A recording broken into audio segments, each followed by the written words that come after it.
అహోబిలం మఠం అహోబిల నరసింహస్వామి చాలా ఆంధ్రప్రదేశ్ ఆ పాటకు వస్తే 2 తెలుగు రాష్ట్రాలు కర్ణాటక తమిళనాడు ఇంకా మహారాష్ట్ర అటు నుంచి కూడా వస్తుంటారు. ఆ స్వామి చాలా కొన్ని కోట్ల మంది హిందూ భక్తులకి ఇలవేల్పు. ఇవాళ ఆ స్వామికి చెందిన ఆస్తులు అన్యాక్రాంతం అవుతున్నాయి. అలాగే హుండీలో డబ్బులు కూడా మాయమైపోతున్నాయి.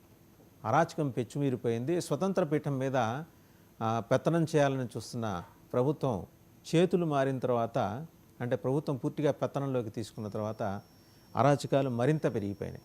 ఆస్తుల అన్యాక్రాంతంతో పాటు భూముల వేలం. ఏం జరుగుతుంది అసలు అహోబిలం మఠంలో? అండ్ ఇన్ఫ్యాక్ట్ రాష్ట్రంలో 2 తెలుగు రాష్ట్రాల్లోని ప్రధాన ఆలయాలు, ప్రధానంగా ఆంధ్రప్రదేశ్లోని ప్రధాన ఆలయాలకు సంబంధించి, ప్రముఖ ఆలయాలకు సంబంధించి సమగ్ర కథనాలని అందించే క్రమంలో భాగంగా ముందర అహోబిలం మఠం ఆలయం గురించి మాట్లాడటానికి మనతో ఉన్నారు దేవాదాయ శాఖ మాజీ అడ్వైజర్ ఆంధ్రప్రదేశ్ ప్రభుత్వం, వైఎస్ఆర్సీపీ సీనియర్ నాయకులు జ్వాలపురం శ్రీకాంత్ గారు. నమస్తే శ్రీకాంత్ గారు. నమస్తే అండి. అహోబిలం అంటే కొంగు బంగారం భక్తులకి. అవును. ఇవాళ ఆ స్వామి హుండీ డబ్బులు కూడా కొట్టేసినట్టు వార్తలు వస్తున్నాయి. అండ్ ఫిర్యాదు చేయడానికి వెళ్ళిన వాళ్ళని కూడా దాడి చేశారు, వాళ్ళ మీద కూడా దాడి చేశారు. నిజమేనా ఇవన్నీ? అవును, వాస్తవం. మొదటిగా డబల్ టీవీ వీక్షకులకి అందరికీ నా హృదయపూర్వక నమస్కారాలు. యాజమాన్యానికి కూడా మీ ద్వారా రాష్ట్రంలో దేవాలయాలు కానీ ప్రభుత్వానికి మనకు తెలిసిన సలహాలు సూచనలు కానీ ఇవ్వడానికి ఒక మంచి వేదిక ఏర్పాటు చేశారు.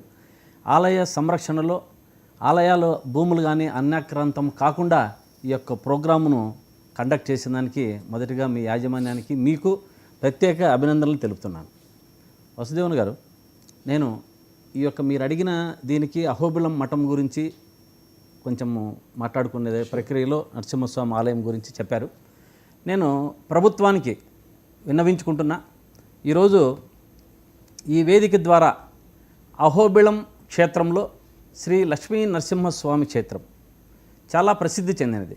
ఇంతకుముందు వాసుదేవన్ గారు చెప్పినట్టు కర్ణాటక అయితేనేమి, తమిళనాడు అయితేనేమి, ఆంధ్ర అయితేనేమి, దేశాల నుంచి కూడా వచ్చి నరసింహస్వామిని దర్శనం చేసుకుంటూ వెళ్తుంటారు.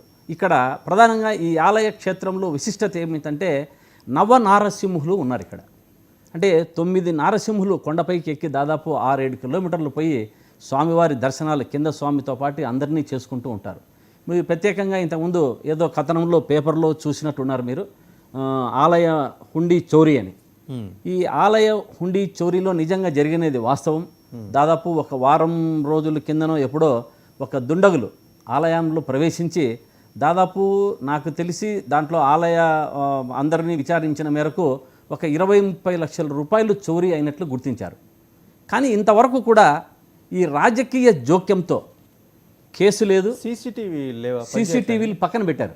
అంటే మీకు ఇంకొకటి చెప్తున్నా, ఈ యొక్క మామూలుగా సీసీటీవీలు పక్కన పెడుతూ ఉంటారు. ఈరోజు జరిగినది దుండగులైతే రాజకీయ ప్రమేయంతో ఎమ్మెల్యే అనుచరులు కానీ రోజు సీసీటీవీలు పక్కన పెట్టి ఆలయాన్ని చోరీ చేస్తూనే ఉంటారు. అది రోజు నిత్య ప్రక్రియ.